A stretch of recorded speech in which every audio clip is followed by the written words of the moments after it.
you doing now? Just counting the number of times the word photograph appears in William Shakespeare's works. Yeah.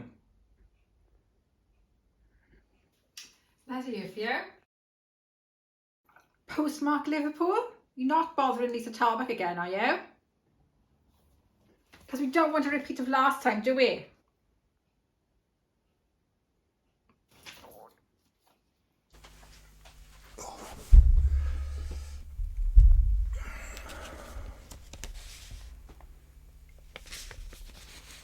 Oh, it's from Alan actually. I expect he wants to compliment me on my my Scots pit video.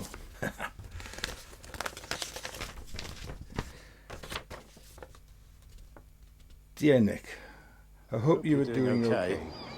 A little bit awkward this. I've noticed that you are copying the sort of format of my YouTube channel. And despite me trying to contact you on several occasions, so far you've ignored all my attempts to communicate with you. Now, I'm just about to go and see my law firm and seek reparations, so I'm going to have to ask you to stop, desist, plagiarising my channel format immediately. It's just not good enough. I'm getting embarrassed now by being linked to your channel. It's got to stop. Oh, by the way, say hello to Dexter for me. And if there's any chance of me borrowing your D700 and macro lens sometime.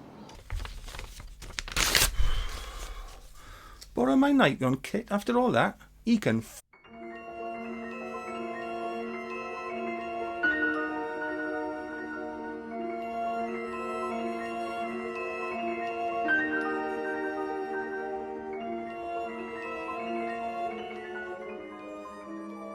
What did I say? During the meanwhilest.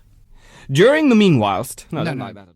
Well, hello, it is Dexter and me, and today we're going to take a look at the very first digital camera we as a family owned. But before we start, I must seriously thank Alan and his Photography for Enjoyment channel for inspiring this video. It was after seeing his film about an early Olympus camera that I thought about making this one. So once again, thanks Alan, and I can only apologise for blatantly stealing your ideas, but it's still, I'm sorry, it's still a no to the Nikon lens. Anyway, back to the camera. We got this way back in 2005 to complement our Canon AF7 point-and-shoot film camera, which we in turn bought to go on holiday to Crete in, I think, 1997, and which was then pressed into use to document our daughter's early years. And we've still got boxes and boxes of prints from 2001 onwards. But I can still remember buying the little digital camera from Swansea Camera Centre, where I'd also bought the Canon, as it's been our camera shop of choice for many, many years now. The A350 was released in 2005, I think, and I paid around £200 to £250 for it. And it came in a lovely little case, and with, I think, a Fujifilm proprietary XD picture card. And it really is. Got it here. Really is a lovely little camera, beautifully designed and obviously well made, as it still works to this day. I can't quite say it works flawlessly though, as there is a little dance you have to go through with the powered zoom before the camera will focus, but once you've done that, it's all good. It's powered by 2 AA batteries, which is great as they are freely and easily available. And as I said, pictures are stored on an XD card, and to get them from the camera, it's a simple case of plugging it into the computer via a USB cable, one of these old micro type ones. Features wise, it's got a 3x optical zoom with a really useful family friendly equivalent focal length of 35 to 105mm. The lens is a variable aperture affair with a bright f2.8 at the wide end and closing down to f4.7 rather strangely when fully zoomed. It also has a handy little macro mode which enables you to focus a little bit closer. The camera has a tiny and very basic optical viewfinder, which although small is surprisingly usable, along with a 1.8-inch LCD screen which isn't the brightest. It's got a built-in flash too, which is really handy for the camera's, intended use case, with the usual settings to deal with, red eye, etc. 6 shooting modes are offered. You got auto, night, sports, portrait, landscape, and manual. But this is manual. It is restricted to only manual control over white balanced and exposure compensation in 1/3 stops from +1.5 to -2.1 EV.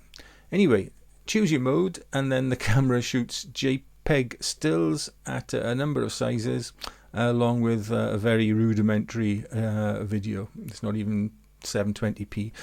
At the time, though, we had a Panasonic camcorder which recorded onto mini cassettes, so having this was a revolution, and the camcorder was relegated to the loft. But it still lives, I think. Poor thing. And it's the loft, really, or worse, the charity shop, that most of these point-and-shoot digital cameras have been consigned to since the advent of better and better smartphone cameras. But can this little camera produce better images than my iPhone? Now, admittedly, I don't have a bells and whistles model. It's only an iPhone 12, but you'd imagine the cameras in it would far outperform the Finepix. Only one way to find out, though, and that's to put them both to the test. So I devised a little challenge to take a landscape image, a macro shot, a portrait, and a telephoto shot with each camera. I didn't really make any adjustments to exposure, etc., as that's not really how these cameras will likely be used by the vast majority of people, and there's not really much to adjust anyways. Then let's be honest. Let's have a look at the pictures I've taken. There's only 8 of them, and for a bit of fun, you can pause the video if you like and see if you can tell which device shot each image. So, play the montage.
Okay, let's have another quick side-by-side look at the images and see if you guessed right. In all these cases, the Finepix image is on the left and the iPhone one is on the right. Looking at the landscape first, it's clear that the iPhone has produced the better image here, especially where dynamic range is concerned. I mean, it's exposed well for the overall scene, retaining details in the sky, while the Finepix has really struggled.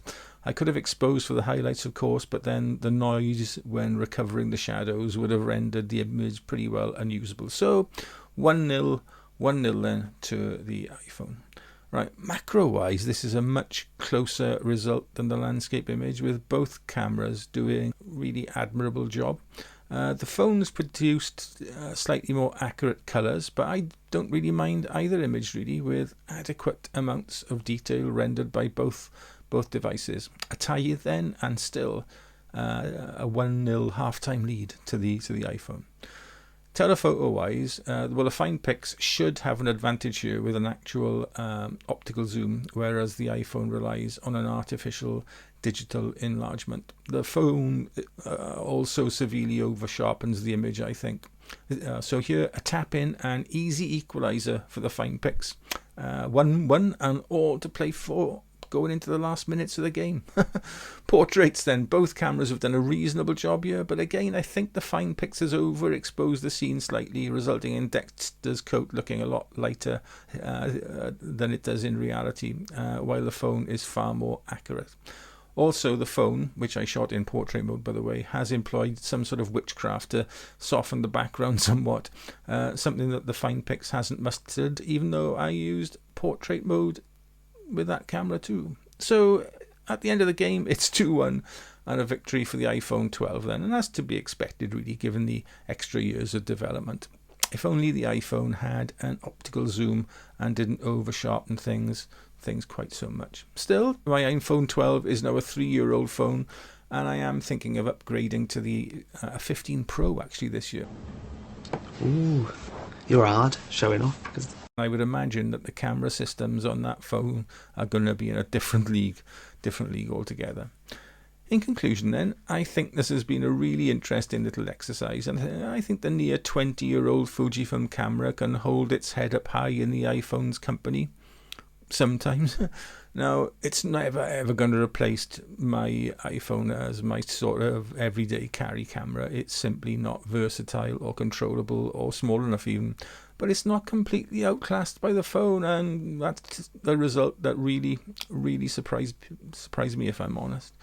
You can find these Finepix cameras now on an auction site from anything between £25 and £50, though I find it hard really to recommend actually buying one, as there are far better modern alternatives available even at that low price.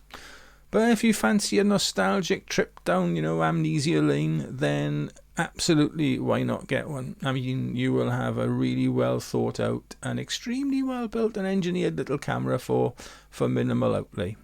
And a really interesting talking point too. Probably all the hipsters will start buying these point and shoots now. And then you'll have to grow a beard there to use one.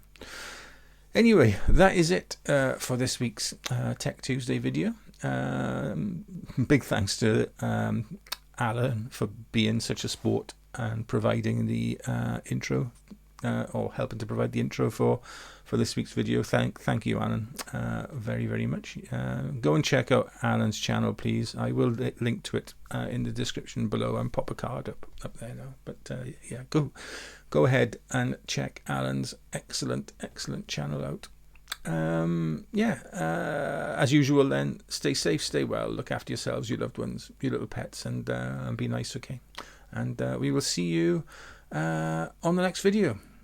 Bye-bye.